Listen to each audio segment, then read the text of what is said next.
go back out and I tell my mans, the dude that helped us, I said, yo, go in my pocket. I'm blood on my hands because I just caught the baby. I said, yo, go in my pocket. And I'm so calm. I'm talking. I'm calm. Like I said, nothing but the power of the spirit because I don't know how. I said, I need you to go. My car is right there. I need you to go in the trunk and get a towel out because we packed some towels because we didn't want to use the hospital towels. Get the towel out. I need a towel to keep the baby warm. And he went out there. And I saw my man going to the front door of the car. I like, bro, I said the truck. I love you, Daddy.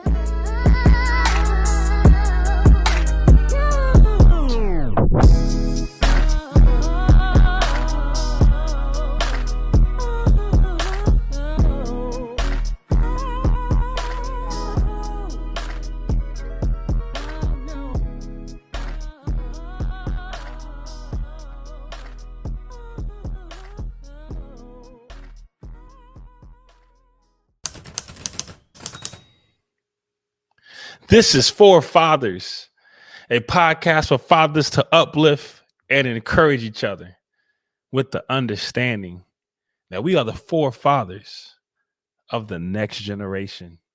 This is episode 118, and I'm eloQuint. Man, it is so good to be back. Man, I miss podcasting, man. I've been on a little hiatus, probably about 3 months now. Really just trying to figure out life, new job.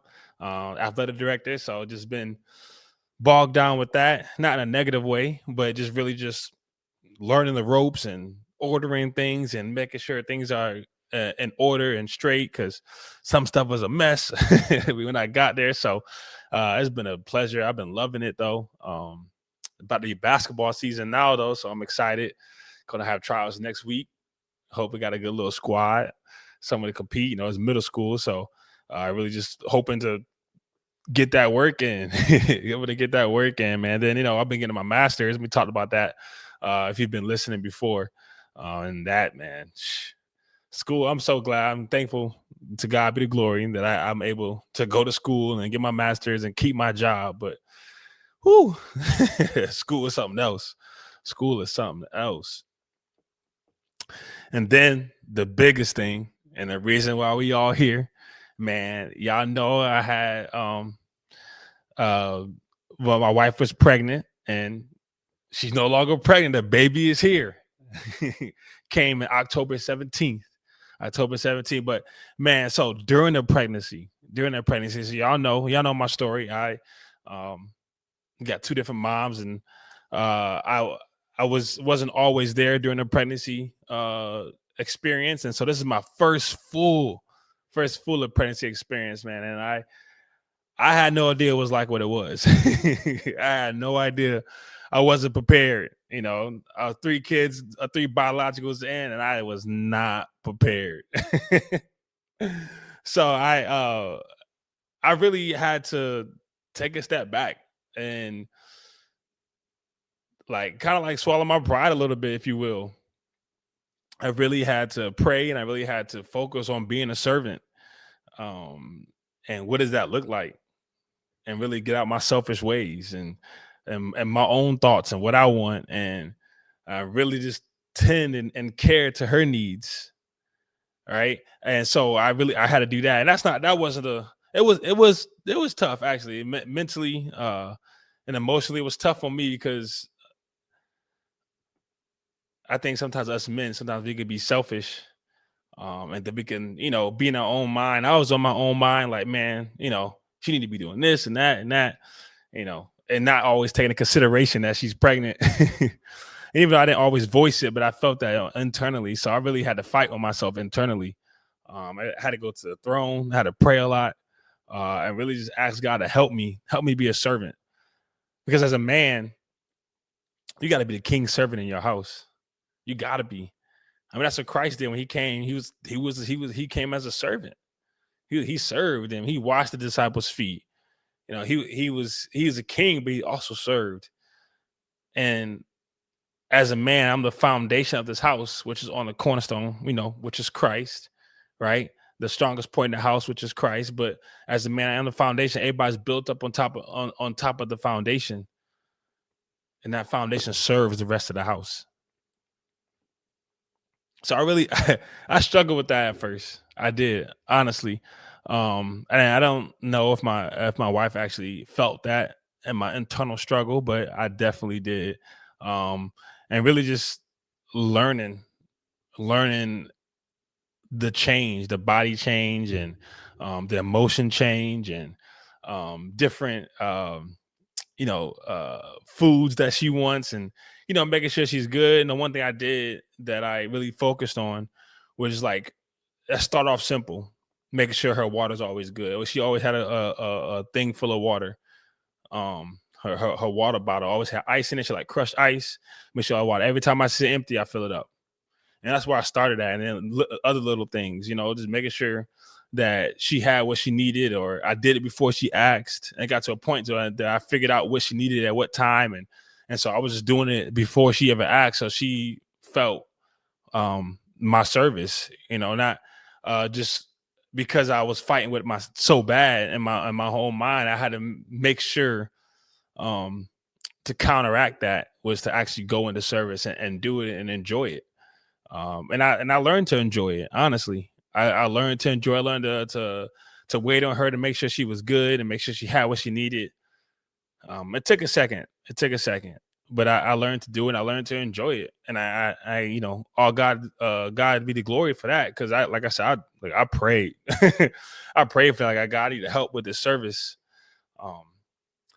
Tony Evans, I listened to one of his sermons, or maybe he was in a podcast or something like that, and he talked about how if the man's not the biggest servant in the house, he's out of order.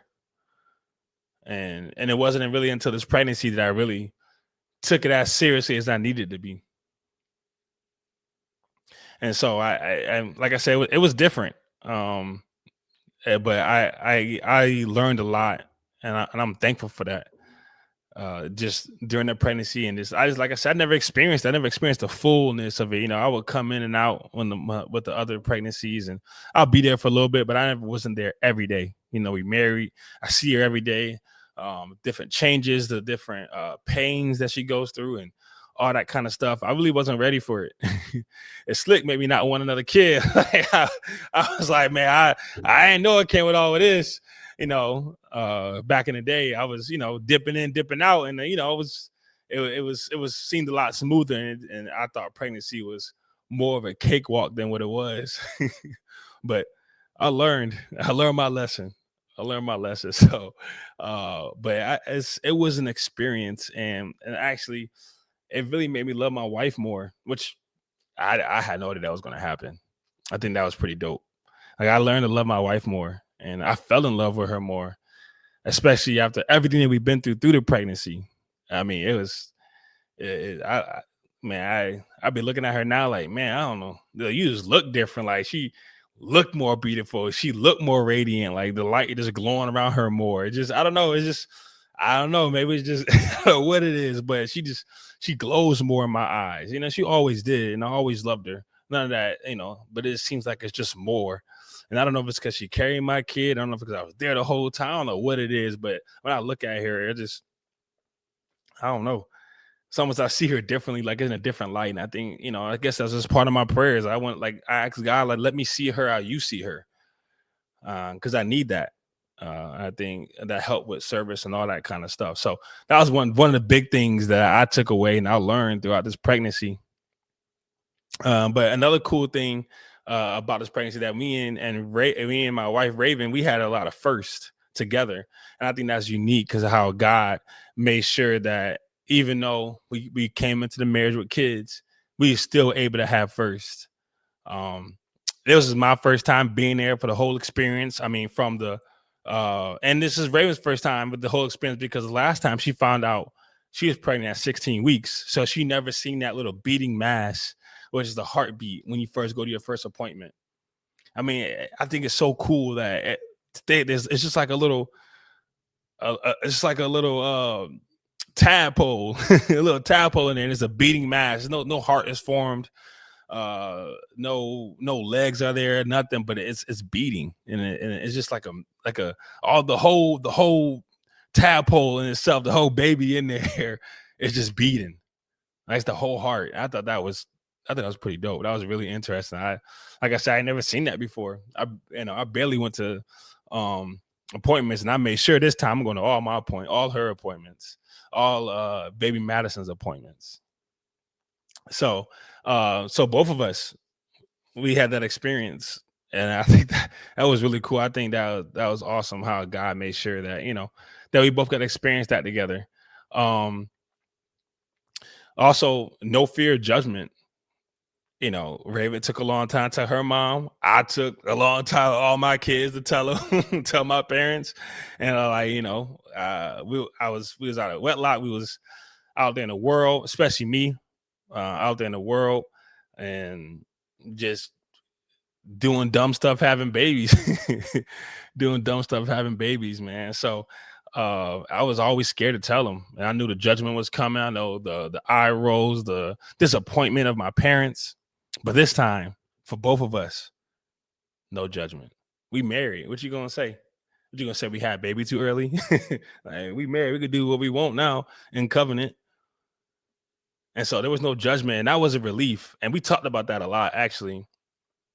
How we did. This is our first time not feeling the weight of sin, the weight of, man, what are they gonna say? What are people gonna say? It's our first time, and that was so freeing.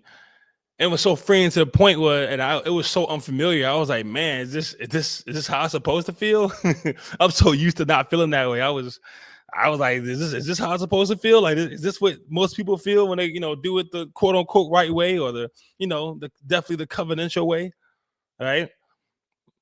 I was like, man, it was different. I felt free. And I guess that's what it is to be in Christ, right? There is no condemnation, right? So we have that freedom. When we truly believe, when we truly walk with Christ, we have that freedom. And it's the peace that's beyond understanding, that joy that's unspeakable. And I had that throughout the whole entire pregnancy, except for times I was fighting myself with my own emotions and selfish ways. And then when we got closer to birth, contractions, I seen a couple of contractions in my day, but I was there for the full throttle of Braxton Hicks, all that. I just, I used to hear him on the phone, over the phone, but I was right there in person.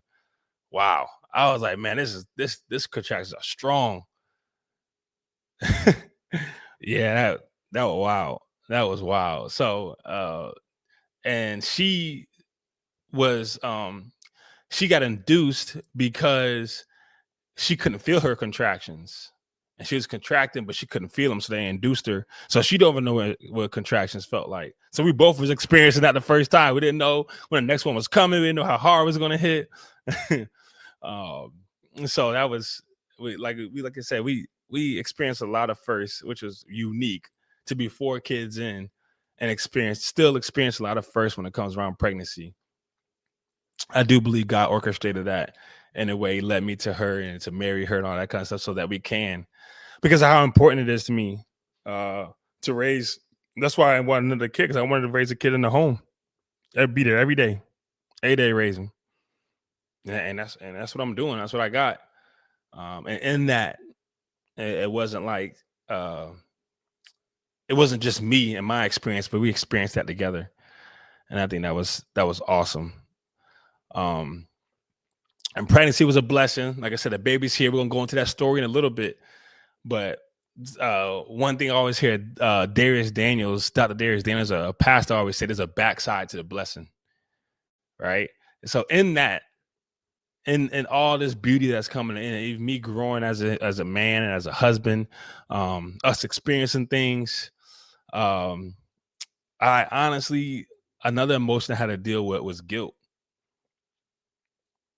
It took me off my feet for a little bit, just mentally. I was still doing things I had to do, but I felt guilty. Like I was finally given. I'm 4 kids in, and this is the child that I give my all, in a sense of being in the same house.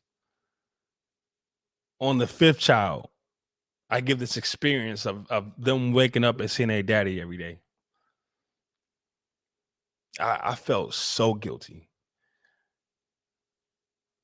I I have all these beautiful daughters, and because of sin, because of the life I live, because of who I chose to procreate with, I was unable to give them that experience, during pregnancy, because I was doing things I never did before. Like I said, I wasn't always there during the pregnancy part. My mindset back in the day and my selfish ways, I was like, man, when the baby come, I'll be there, not knowing the importance of being there throughout the duration of the pregnancy. I gave it. I was talking to the baby, and I didn't really never do much of that before. In the womb, talking to the baby in the womb, and just being there for the whole gambit, everything. I'll start to feel real guilty, and it really hit hard the closer to delivery that we got. That it started, just the wave of emotion was starting to weigh on me, and I really didn't know what to do with it. I was feeling bad. I was looking sour. Wife asked me what's wrong. I'm just thinking, I'm calling my other kids and just, chopping it up, saying them, and haven't seen two in a while because of unable to meet, transportation purposes on the other end. So like, and then my youngest, Amara, who used to live, she used to live with me, but she wanted to go back with her mom. So she went back, and now, the house is a little bit more empty, a little bit more quieter. And to think if I did things the right way the whole time, I won't have to worry about that. And so that guilt really, it welled up inside of me. And my wife, I thank God for her. She helped snap me out of it. Like, yo, you can't be there. You can't slip into depression. Not right now, not never. Like, I need you. This is my wife talking. I need you. This family needs you. Baby Madisyn needs you. And you need to be a man for this family. That you can't keep getting caught up in your past. It's the past. God has forgiven me for that, and I just got to learn to forgive myself. That's the hardest part. And still, I think I'm doing a better job, but still, forgiving myself is still a hard thing, especially when it comes to this. So, like I said, she was a blessing and really helping me, talk me through it, which she always does for a myriad of things. So, and feeling that weight, I was wondering how I was going to blend this family when you got different moms out there and you don't know exactly what their emotions are, even after years. And, you still might get snippy comments or passive aggressiveness.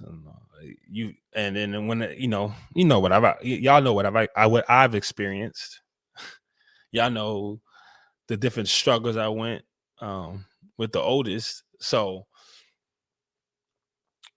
that was a lot of fear too.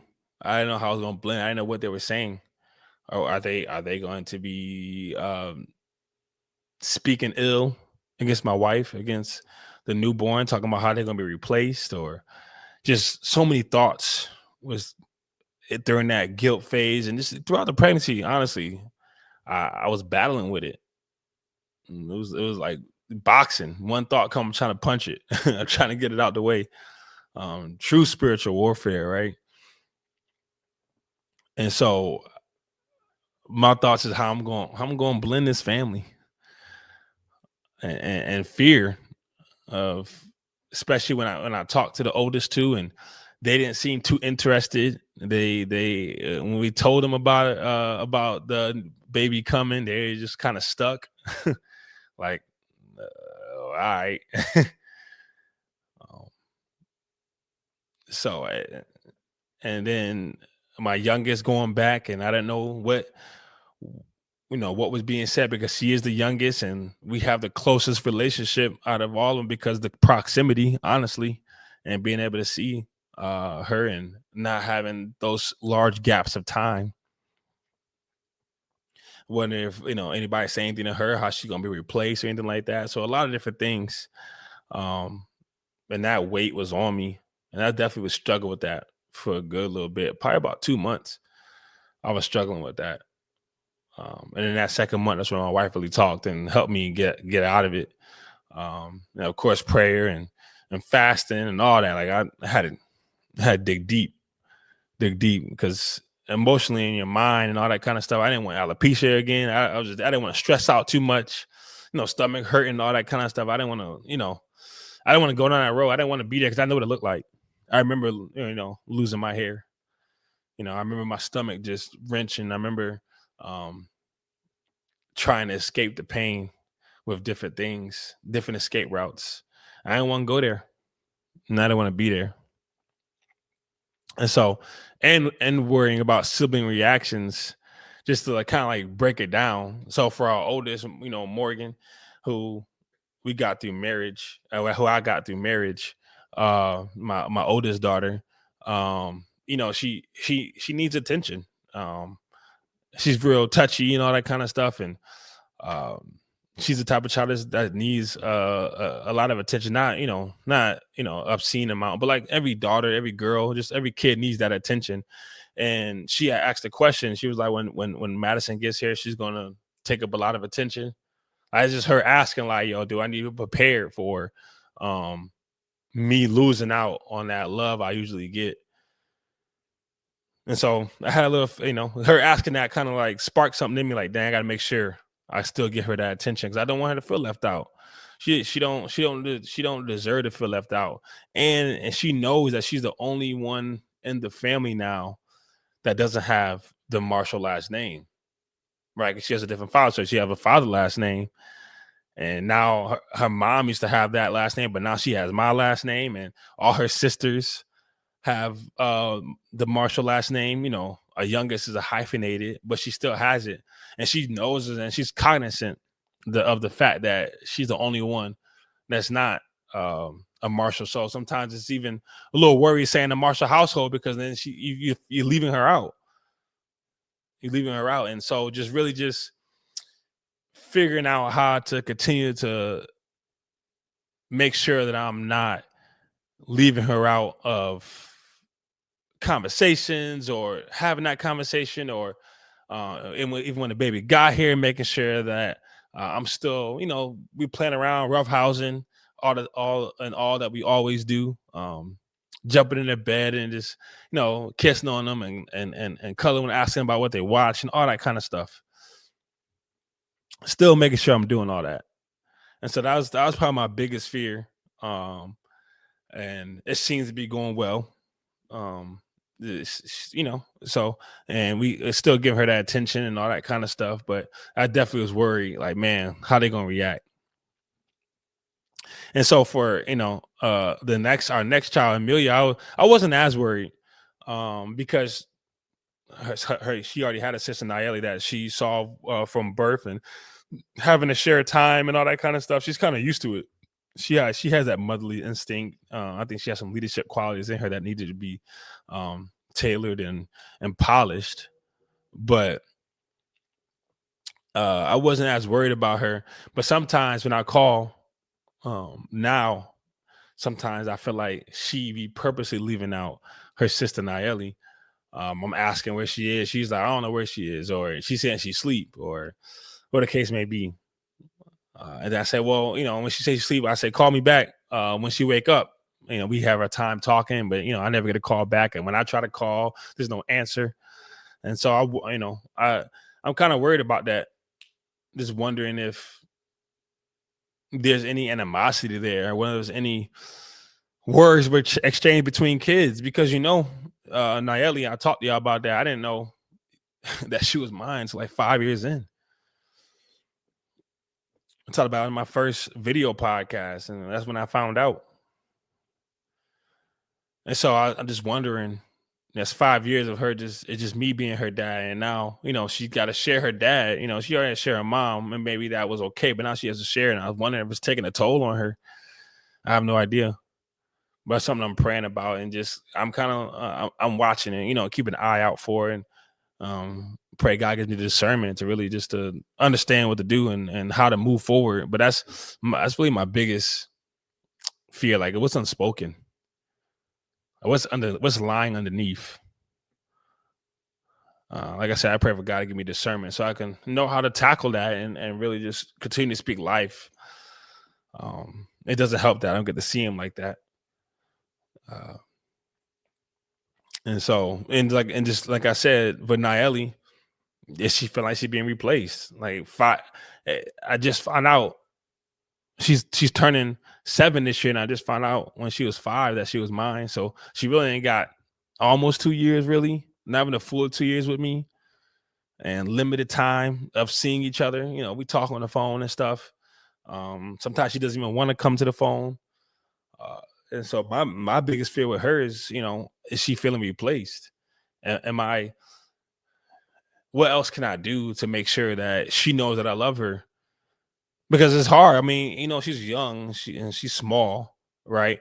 And maybe her mind hasn't really formulated those thoughts yet, but the absence was loud. And I'm gonna come pick up Amelia and not pick her up, right? So she knows those times. She remember those times. We've talked. I've given her presents during those times. So I'm wondering, is that she, like, does she feel like further down the line?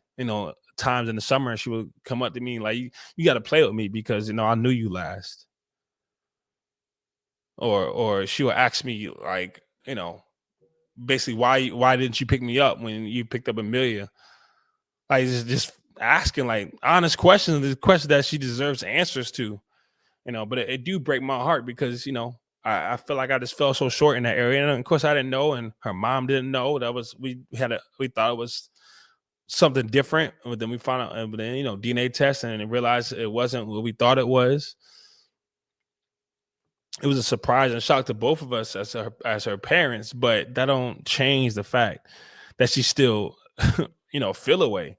Like, and like I said, she deserves. I mean, like, I never would imagine, never wanted to have a kid out there that I'm not fathering, especially one that I used to see all the time. Well, times I picked up Amelia, at least. So, and maybe does she not want to come to the phone? Is she telling Amelia that not to tell him that she's awake, or not to come to the phone? There's times that I called, she just speak off camera and say a couple words and go back to watching her tablet. Like, I don't know how to even to ameliorate that situation. I don't know how to make that better. I don't know. I'm gonna stay consistent, stay firm in what I know, and stay firm in what I do.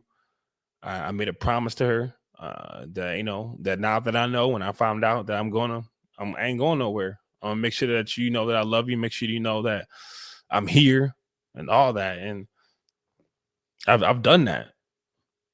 But y'all know how that mental and emotional pain, especially when it comes to an absent parent or not knowing your parent, because she didn't know who her parent was. I mean, even Amelia asked me one time before we found out, when we was trying to do the DNA test, she was like, does Nayeli, does she even have a father? And to know like that, she's asking me that, and of course she does, because biologically you can't not have one, but I'm the one. And so that that's never sat well with me. And so I'm a little worried about that. I don't want her to feel like she's further down the line, or she's not as important. And I'm hoping that that their mom not saying anything to make them feel that way either. Like, I just don't want her to think that she no longer has a chance. It's like, because the youngest, Amara and Nada, would go back and forth a little bit, like, especially like when over time with me and attention, which they all do because they're girls and they're kids, and that's normal. But it was a little deeper, especially in the beginning between them two. And I just don't want Nye to feel that way. And, and I tell y'all, this is for the archives. Like, I don't create this podcast to say I'm the best dad ever and all that kind of stuff. I made my mistakes. I got plenty of flaws, but this is for the archives. So one day when they come and get older, they come back and listen to these podcasts. They know I'm talking to them. This is this is my journal. This is my journal entries. And that's why I hope for other guests. But like, I need you to know, Nye, how much I love you, how much I'm sorry, how much I apologize. But like I told you, I ain't never changing, and I ain't never going to leave. I ain't never going to not be there now that I know. But you're just as important as every other kid. You're not no less or nothing like that. And so I just don't go away. Don't go away. Don't walk away. I'm here. And so for Amara, like I said, she's not living in this house anymore full time like she was. So just worry about some outside influences. It seems like her relationship with my wife Raven is changing. She's not. I don't know if I say she's not as open, but she used to always, when she see her, she's gonna run up and give her a hug and all that kind of stuff. And it's kind of happened a little bit less. One time I was like, you gonna say bye? She was like, no. And so I'm wondering, and I'm hoping not, but just wondering if anything is being said, or even if it's not direct, it could be indirect, something that she may be hearing. Or is it just simply that, she's back with her mom, so she really, that she's being enveloped with that love of her mom, so she doesn't need that as much anymore. I don't know. And so I don't want that, because Raven has known Amara since she's known Amara for more than half her life. I think we met when Amara was 2. Yeah, because she turned 6 today. It's her birthday. Happy birthday, Amara. Happy birthday, my princess. It's her birthday today. She turned 6 as a big girl. But so she's known her for the last 4 years. I don't want that to change. And she probably struggles the most because it was just me and her for a little bit. When I lived in Durham, she lived with me full time. It was just me and Amara. And in the summer's time, and she struggles a little bit because she never had to share my attention. And so then when her sisters come over the summer, I feel like I'm on a fine line, I guess, if you will, just really trying to make sure that you understand, like, baby, you get a lot of time with me, so your sisters want that time, but not trying to brush her off and say, since your sisters are here, you don't get time. Like, it's a fine line, and I'm trying to walk that tightrope, and not lean too much, one way or the other. And I can't, that she needs and she deserves just as much love as everybody else. Like I said, sometimes a little battle between her and I is just, and me trying to, I do my best not try to overcompensate or to make up lost time, because you can't. All you can do is move forward. But I don't want that to look like to Amara that I'm picking one over the other. And even Amara, she's the one that's gonna call her sisters more. She's the one that's going to reach out to all of them, and she hasn't been able to get in contact. So I know that's been hurting her too. And then you got throwing baby Madisyn in the mix, and she's been real helpful. I mean, Morgan's been real helpful as well.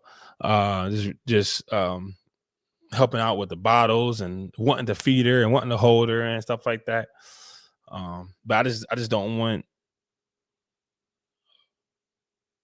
her I don't want Amara just to feel like she's being thrown to the wayside, especially since she got another sister in the mix, and the one that lives here all the time, and she's no longer living here full time. And then babies, they need attention, and so And I know she's gonna, and it hasn't been that way. She hasn't been having to fight real hard for my attention or anything like that. So, but I just don't want her to get there. So there's a lot of different things I've been really just, my mind has been reeling. And as a leader, as a father, as the man of the house, really trying to figure out how I'm going to I'm going to fit all the pieces to the puzzle together. A lot of prayer and a lot of really just figuring things out. Just figuring things out. A lot of mistakes and whatnot. So, but I'm learning. I'm learning. And I'm excited. I love having daughters. I say that we don't want no more. Yeah, I think we got to be done. That's number 5. My starting 5, my fab 5. I don't know if we can go again. But I really just want to make sure that everybody, all my kids, feel the love. I'm able to give them that love. And so it's better. Like I said, my mental is better and all that kind of stuff. But I really just been seeking God and just paying attention to little things, so to make sure that my kids are not feeling left out or replaced or anything like that. But I trust in God and the power of the Spirit to lead and guide me in everything I need, and the words to speak, and discipling my kids, teaching my kids. So that's what I got to lean on. And that's a powerful God to lean on. So I know I'm gonna be good. I'm gonna figure it out. So I gotta go and tell the birthing story. So on another note, it was crazy. Not only did I have to learn about pregnancy from experience and all that, I never rushed nobody to the hospital, none of that kind of stuff to have a birth. So man, I gotta tell you the birthday story. So look, I middle of the night, probably 4:00, I was seeing Raven get up a couple of times. She was peeing a lot. She was contracting more, but it was still, we started timing them, and the timing them was about 12 minutes. So she was in and out of sleep. She was getting up and all that kind of stuff, and I was in and out of sleep. So this is until about 6:00 or so. And in about 30 minutes, about 6:30 or so, in about 30 minutes, her contractions went from like 12 minutes to 9 minutes, then 9 minutes to like 7 minutes. And we honestly had every intention to go to work that day. I had to teach a work day. And she had to go in. She needed to print some paperwork off because one of her coworkers, at 10 minutes, she got sent back from the hospital. They 10-minute contractions. They was like, "Oh no, you good. You're not ready yet." And so we didn't think, we had no intention of going to the hospital. She's gonna thug it out. She's been getting contractions all week. Like I said, we've been dealing with it. Braxton Hicks, real contractions. That's been far apart. But it wasn't until she went to the bathroom again and wiped that she saw blood, a light blood, and she was like, "Nah, we gotta go to the hospital." Still, we didn't think, anything of it in terms of, like I said, we think we still get sent back, but we saw blood, so we naturally got a little worried, So from that time to trying to get out the door, I mean, she's contracting even more. She on the contractions brought her to her knees. She over here trying to brush her teeth, and she on the ground. And me, I can't, like, this whole time, the past weeks and stuff, I could not do anything with the contractions. I didn't know what to do. I try to give her a warm towel, or do I just hold her? Like, do I just hold your hand? Like, I can't make you feel better. So she laughed at me one time. She said she told me my face looked like I don't know what the heck I'm supposed to do. And I didn't. Like, I was kind of stuck. I did what I could, but I'm like, I know I can't do nothing. I can't make the baby come. I can't make you stop contracting. None of that. And so it took us a little minute to get out. I called my mom. I like, he come get Morgan, take her to school, all that kind of stuff, because we're going to go to the hospital. So we finally get in the car. Like I said, that contraction was crippling her. She was bringing her to her knees. So it took us a little minute to get out the house. And so we get in the car. Everything's already packed. She made me pack up a week before. I'm so thankful. I'm so thankful that she did, because I trying to pack up right then, I'd have been, I'd have been too much, too stressful. But so everything's already packed up. We just put, last little things in the car just in case, and especially because the contractions went like the time span between decrease so fast. We just wanted to make sure. Driving out, man. If you know Raleigh, Capital, we live in Youngsville, so one be trafficy, and so we ain't going nowhere. Like it wasn't inching, it wasn't bumper to bumper, but we wasn't moving as fast as we needed. And the whole time in the car, she's screaming, she grabbing on my arm, she's squeezing, she hitting the dashboard. Like the pain is excruciating. And so we driving, and we about 10 minutes away. And she said, pull over. I'm like, babe, we is 10 minutes away. Like, we gonna make it. She, she fussed me out. She said, pull over. I was like, look, I'll pull over. Like, in my mind, I'm like, I gotta be a leader. We got 10 minutes. She need to push through it. But, when she was screaming, when she was fussing, pulled over. Some random apartment complex, pulled over. And she got out of the car and it stood like my back is killing me. I couldn't sit there no longer. And she stood up, and we sat there for a second. I try to massage a little bit. She's like, stop, don't touch me. Like that massage is not helping. That's what I've been doing the whole time. I've been massaging her back.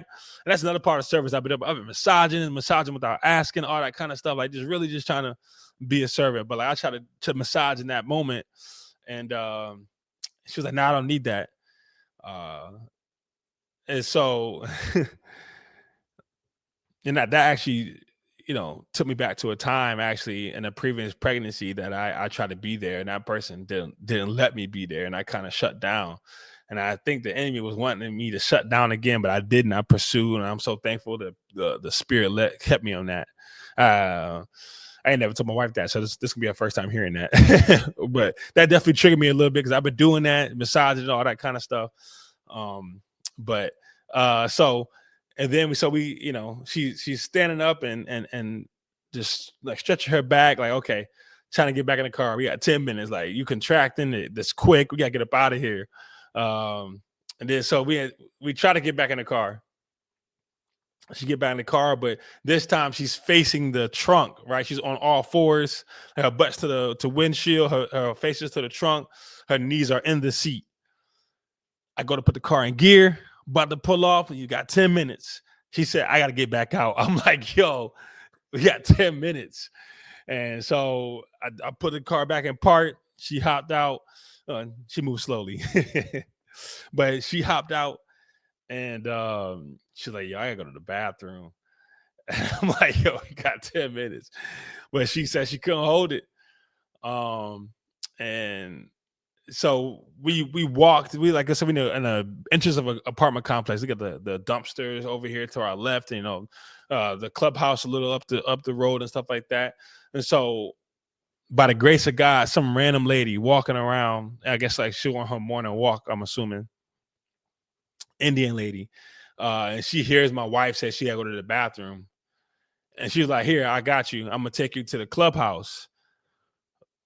That's God showed up the first time right there, right? He showed up 3 times. That time was the first time he showed up, because how many people go walk in and have their scan-in key to get into the clubhouse? Like, because the apartment complex is, it's not a scan-in to get to your to where you live. It's just a key. Like, she had her scan-in key to get the fob to get into the clubhouse. Grace of God. Because I know when I used to have apartment complex, I never carried that thing. I never knew where it was half the time. And it wasn't a gated community that you had to scan in. Like, we just drove in, like it was open gated. So the grace of God that she had there. And on the way, she walked there, because my wife is, like she's contracting, she's struggling, and that lady praying for her. I told her, we talk about later. I said, man, that might have been an angel. She was praying for her, just praying. We go into the clubhouse. She goes to the bathroom, and I wait outside, because she just, she said, she got poop.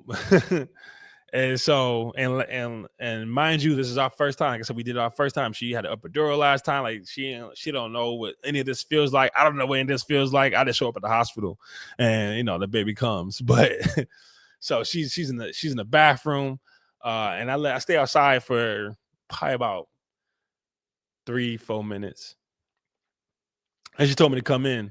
She's like, I gotta poop, but it's not coming. Like I can't. Like she felt like she couldn't keep sitting in the car or keep walking. She felt like it's all was gonna fall out. So we in there, and I'm in there with her for another probably 3-4 minutes, and she trying, like, it's her body is just hurting and all that kind of stuff. And I look around the bathroom, we got ants in there. Like we was in this bathroom. Like, I'm thinking to myself, are you pushing to get this poop out? Like, are you not going to push the baby? Like I was, my mind said that, but she been fussing. I was like, bro, I ain't doing it.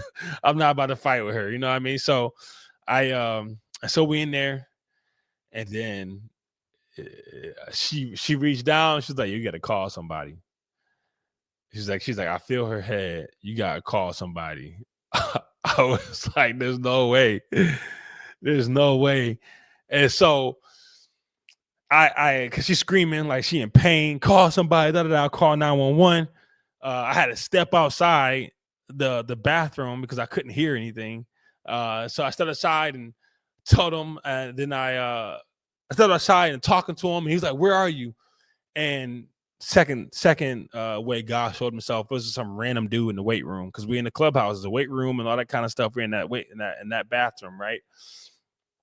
Some random dude, like I'll step outside the bathroom and I see him looking around because he's hearing this screaming. He's like, what in the world is going on? You could tell, like, he's like, what is all this noise? What's happening? And then I opened the door to get into the weight room. I'm like, yo, I said, where do you live? My wife's about to have a baby. Where you live? He froze, completely froze. He's like, because this is a random apartment. I have no idea the name of the apartment complex. I'm asking him. He said, I'm like, bro. I said, bro, what's your address? Bro, he started spouting off numbers that didn't make no sense. I said, bro, look, I gave my phone. I said, bro, just tell him where you are. And so I go back in there into the bathroom, and she's like, she's coming. The baby's coming. She said, she's screaming at me. My wife's screaming at me. She's coming. I go down and look. I see a head coming out. Like, she's on the toilet, and I see her, and I see baby Madisyn's head coming out. And my wife's like, you got to catch her. You got to catch her. So in my mind, like I laser focused in. Nothing but the power of the spirit. Like I laser focused in, because really on my insides, I was, my emotions were jumbled. I don't know what I was doing. I was like, man, I should have got to the hospital. All these thoughts and these things are coming in. But when she said the head's coming, I laser focused in, like, I was on a basketball court or something. Like, it was just game time. Jump ball went up, and it's time to lock in. What's the game plan? And so I saw the head coming. I'm under. I try to move her forward because I don't want the baby to fall on the toilet. That's my fear, because it's poop in the toilet, all that kind of stuff. I do not want the baby to fall, because that's just nothing but sickness, nothing but disease. That was my main focus. My main focus. And so baby came, and she came pretty quick. I mean, it didn't take long for her to push her out. She's coming. And then Madisyn fell out, and I caught her. I caught her, and I kind of squeezed kind of tight, because I was scared. I didn't want her to fall in the toilet. I was so scared. So I had to catch. She was slippery. Like, all this, I can still see it right now when all the blood came out, and all the blood and the amniotic fluid, all that stuff just fell into my hands, and it fell into the toilet, fell into the toilet seat, fell into the floor. And I just caught her, and I squeezed her. Like, I can't drop you. I don't want you to be exposed any more than you already are in this nasty bathroom, ant-infested bathroom. Man, I caught her. And my man's opened the door, said 911, and he's trying to talk to me, and he had his head turned, which I appreciate, my brother. He wasn't trying to look, but the baby already came out, and the 911 operator was like, what's the delivery date? Bruh, the baby is here. And he kept asking these foundational questions, and we fussing at them like, hey, the baby is here, bring 911. Like, come on, bring the ambulance. I don't care nothing about what you're talking about. Like, you asking all these questions. I don't care. Bring the ambulance. Like, when the baby's due, what's the mom's name, what's the birthday, bro? Bring the ambulance. The ambulance. We need the ambulance. The baby's here. What do we do next? And so either he knew or he talked to somebody on another line, but he was coaxing us to what to do to keep the baby warm, because baby Madisyn started turning blue because it wasn't freezing, but it wasn't the ideal environment for a baby. So she started turning blue. It took her a second to cough. It took her a second to cry. Like she didn't cry like until we moved from the toilet to the floor of the bathroom. So we kind of moved out because I didn't want her to sit on the floor of the bathroom because I was killing ants and stuff, like ant infested. So we moved out to more into the carpeted area. Where the weight room is, there's a door to the weight room in the carpet area. You know how clubs houses are in apartment complexes. Right. So I moved her out there because I did not want her sitting no ant. I don't want any infections or anything like that. And so the 911 operators tell us what to do. Get something to cover the baby up, keep her warm as possible. And then I forgot that when I called her and I tried to give her to Raven, and I was checking her out, making sure she was good. The umbilical cord was on her shoulder. I moved that. So hold on, we gotta move the umbilical cord. We gotta take it off. I was locked in. Like I said, nothing but the power of the spirit. I'm gonna umbilical cord, make sure it was off her shoulder because I didn't want any type of problems, any nerve damage or anything like that. You always hear umbilical cords around throats and stuff like that, and loss of air and all that kind of stuff. So on her shoulder, I thought potentially it could be the same thing with nerves, right? So I did that, and we on the floor, and my man is still, and so I go back out and help my wife get on the floor. I go back out and I tell my man, the dude that helped us, I said, yo, go in my pocket. I'm blood on my hands because I just caught the baby. I said, yo, go in my pocket. And I'm so calm. I'm talking. I'm calm. Like I said, nothing but the power of the spirit because I don't know how. I said, I need you to go. My car is right there. I need you to go in the trunk and get a towel out because we packed some towels because we didn't want to use the hospital towels. Get the towel out. I need a towel to keep the baby warm. And he went out there, and I saw my man going to the front door of the car. I like, bro, I said the truck.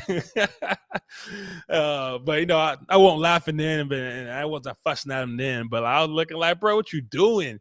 And so he did come back, and it didn't take him long. He was moving fast and he was moving hectic, but you could tell he was distraught. He's I came to work out in the morning. And we in morning traffic and all that kind of stuff. The baby came at 8:00. So this is all morning stuff before anybody really got their day started. And then the ambulance, it came about 8 minutes. It didn't take them long at all. The fire department came first. They didn't do nothing. They didn't do jack. They kind of like stood back. One person kind of stepped up and tried to help and stuff like that, but they didn't know what they were doing. they were shook. Like there's a baby on the ground with the umbilical cord hanging out, still connected. They told us not to cut the umbilical cord. The 911 operator did. I guess I don't know if he was getting information from somebody or he coaxed somebody through it before. But we were on the floor and the ambulance came and and they talking, I'm giving them updates, sit reps and all that kind of stuff, like just making sure that they knew what happened, what time, all that kind of stuff. And I cut the umbilical cord right there on the floor. He put out some knife out, this little package, a sterile knife. I cut the umbilical cord right there on the floor, and halfway in between the bathroom and the carpeted place. And then they took the baby to try to keep her warm, took baby Madisyn. So I didn't even hold on. The only time I held the baby was when I caught her out the womb. And I didn't get to hold her for like another hour or so. And so I never and me and my wife are so connected. So after all that happened, we got her up, and the placenta didn't come out right away. So she got up with the umbilical cord still hanging out and sat her on a stretcher, all that kind of stuff, covered her up. Traumatic experience. And they put her in the ambulance. Now it was an ambulance for like 15-20 minutes. I'm outside the ambulance doors, staring through the ambulance window, looking at my wife, looking at her struggle, I tried to get in. They said it was too cramped. I couldn't get in. They didn't let me in. They holding my baby for me. They keeping her warm. They did a heartbeat check, and while it's still in the weight room, and her heart was beating good, which is great. It was a relief. But we worried about exposure, all that kind of stuff. But those 15, 20 minutes, I was standing outside, just staring through the ambulance, hoping and praying everything was good, praying that that my wife would be good, like that the placenta would deliver, because it still hadn't delivered. Hope my baby was good. I try to keep her warm. Like, seemed like the people, the ambulance, or more the fire department, but some of the ambulance people were fumbling through, like they didn't know exactly what they were doing, or maybe they were just nervous, or whatever the case may be.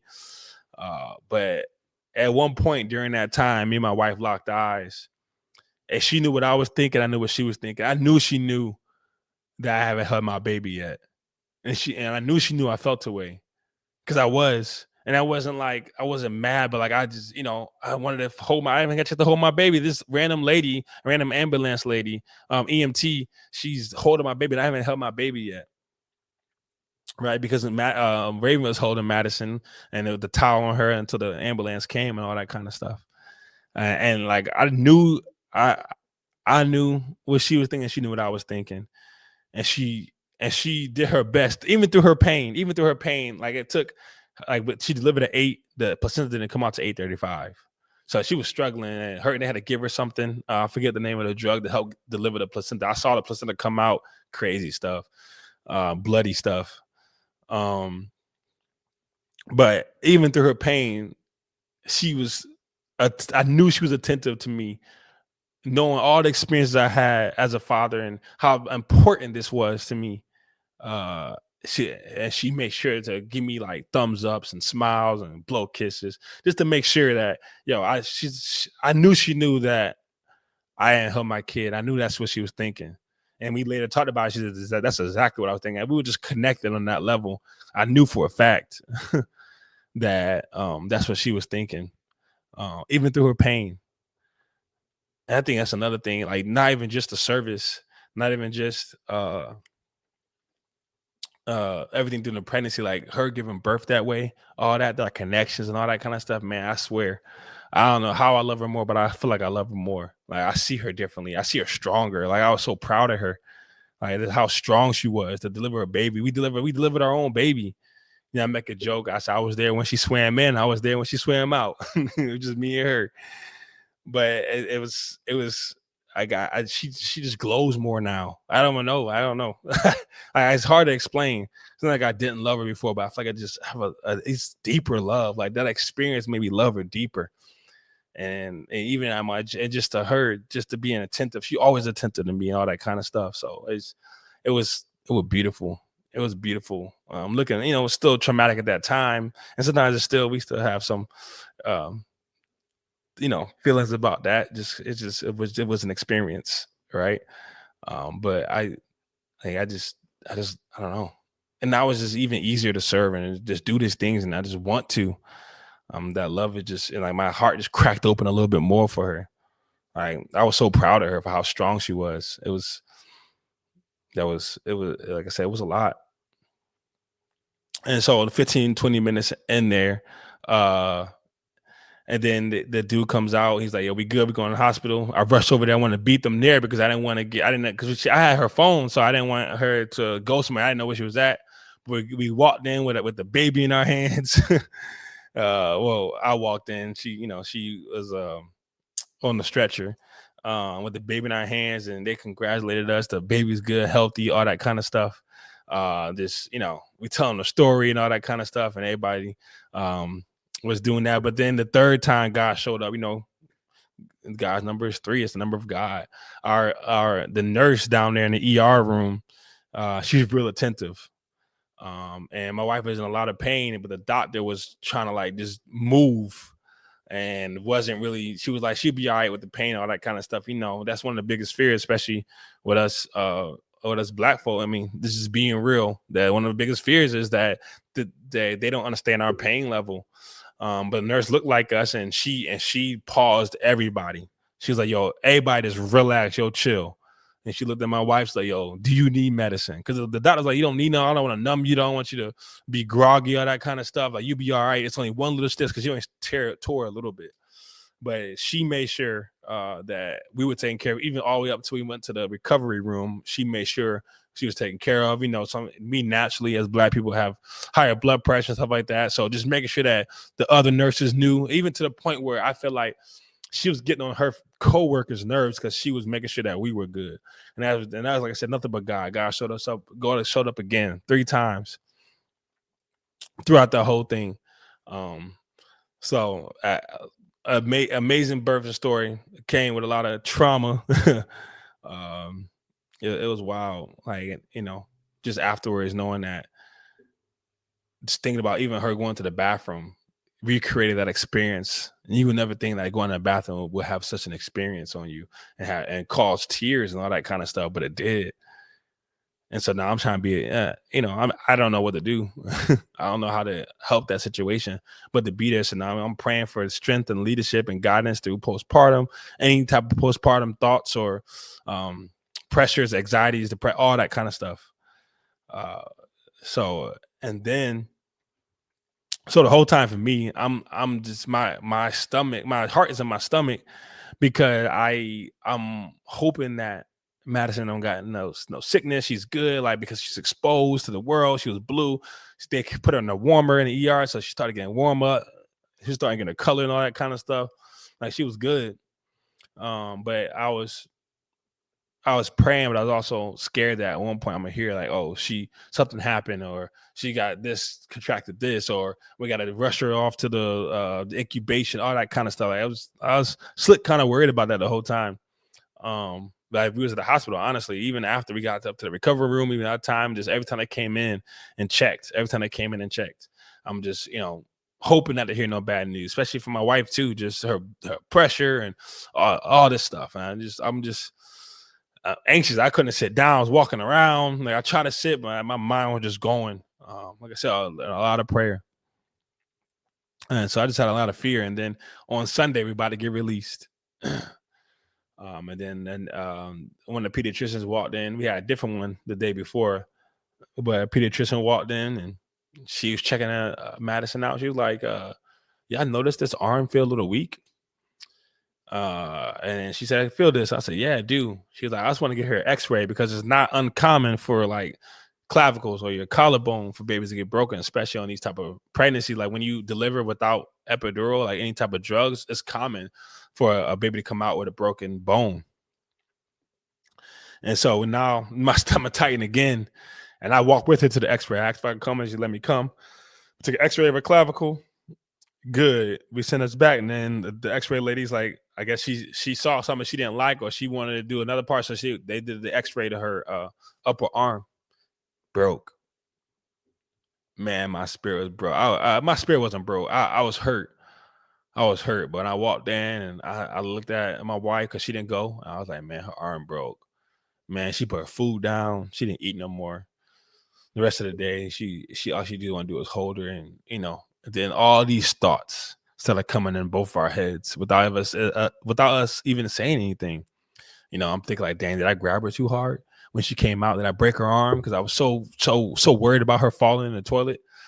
You know, my wife thinking thoughts of, you know, she failed her daughter during birth because she broke her arm and all that kind of stuff. And even though we didn't know till Sunday, she was moving her arm and all that kind of stuff, but she was in pain and she wasn't sleeping well. And that's one of the reasons. And if we'd have known, we'd have had her wrapped up, all that kind of stuff. Wish we'd have known, you know, wondering why the other pediatrician didn't figure that out.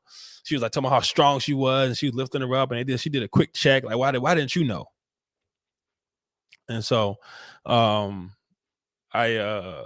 that was heartbreaking. But, you know, when we got the x-ray and stuff, and we talked to the orthopedic, and when we went to the orthopedic doctor later on, and it talked about how clean of a break it was, that because she's been moving it so much, not worried about nerve damage. And, you know, she was in like a little ace bandage type sling thing for babies for about 2 weeks, and she got out. She's good now. She's moving around a good bit. So we're happy about that. But, you know, through that all, that kind of, my wife's kind of spun out a little bit. And I really, again, how am I going to serve this whole pregnancy and this whole time? I think I really learned how to serve. And so how am I going to serve? How am I going to be intentional to support her through all this? Because she's feeling the way like a baby's arm broke. We didn't make it to the hospital. I'm feeling the way like, dang, I should have made her leave earlier, or should I left earlier? I should have left earlier, or I should have been more ready, or whatever the case may be. All these thoughts of woulda, shoulda, coulda. But I'm just wondering about how I'm gonna be intentional for my wife. I really had to learn that, and I'm still learning that, and I'm still doing what I can and do what I know and paying attention and still getting her water. It's just doing those little things, making sure that she feels loved, making sure that she feels like she's a worthy parent, all that kind of stuff. It's really speaking life and praying over her every day, going before the throne, praying for her mental and her mind, her heart, all that kind of stuff. And she's better and all that kind of stuff. So I'm happy about that. But it was definitely scary. It's a great testimony. God showed up. He proved himself. Baby's healthy. Her Billy Rubin, her Jonas levels were high, but it never got to a point where we were worried. She got her color back now. That's when you can go throughout your pooping out, and the baby's pooping it out and stuff like that. So she's better now. But God showed up, and it was a lot. It was a lot. And I really learned a lot. I learned a lot about my wife. Like I said, I just love her more. Like I just see her differently. I see her stronger and all that kind of stuff.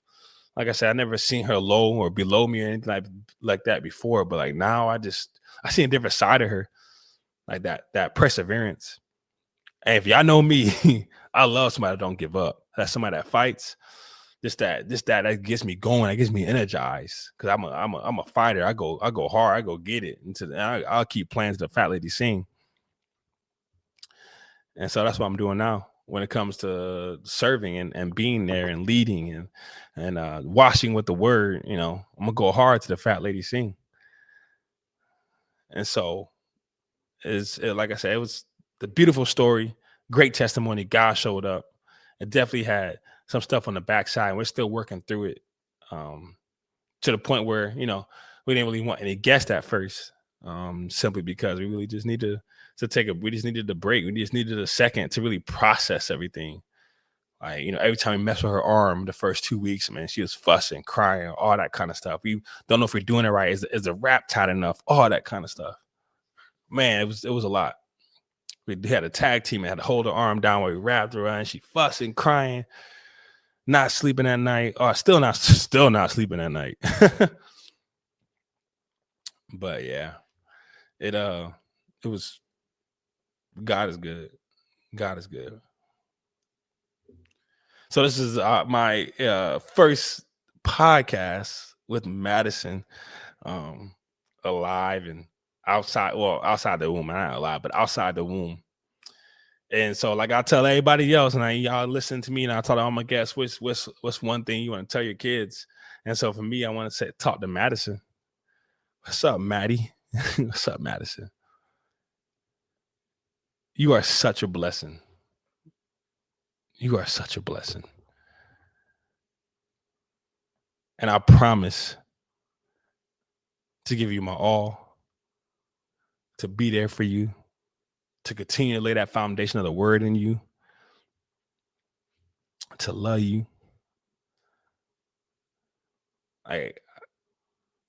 You have given me an experience, and you have given me experience that I've been waiting for and wanting for a long time.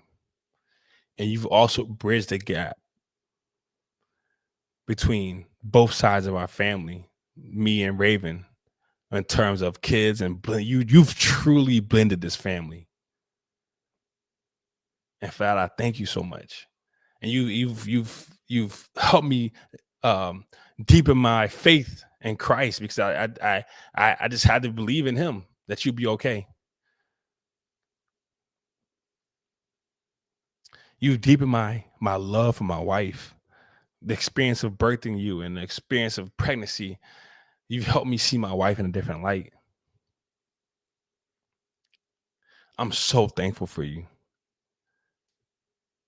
Madisyn, one day you're gonna see this. You're gonna always hear about the stories, and people gonna play around about how you a toilet baby, all that kind of stuff, and whatever, poop baby, whatever they want to joke around, however they want to spin it. They're gonna, how we do. You're gonna learn how we do, at least us folk do, especially both sides of our families. But one thing I want you to always know is how much I love you, how much you mean to me, how I'm so looking forward to raising you, waking up and going to sleep with you in the house every day. That's so exciting for me. I can't wait to see your personality and what you act like and things you'll be interested in and all that. Oh, I can't wait. Hopefully you play basketball. Yeah, you got it. Somebody got to hoop. So you got to hoop. Somebody got to. Man. This podcast is right here. This is for you, Maddie. That's for you, Madisyn.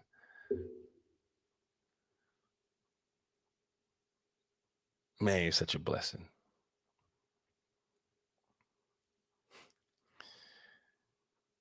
Yo, this is episode 118. I'm eloQuint, and I got my starting five. I hope all y'all stay blessed.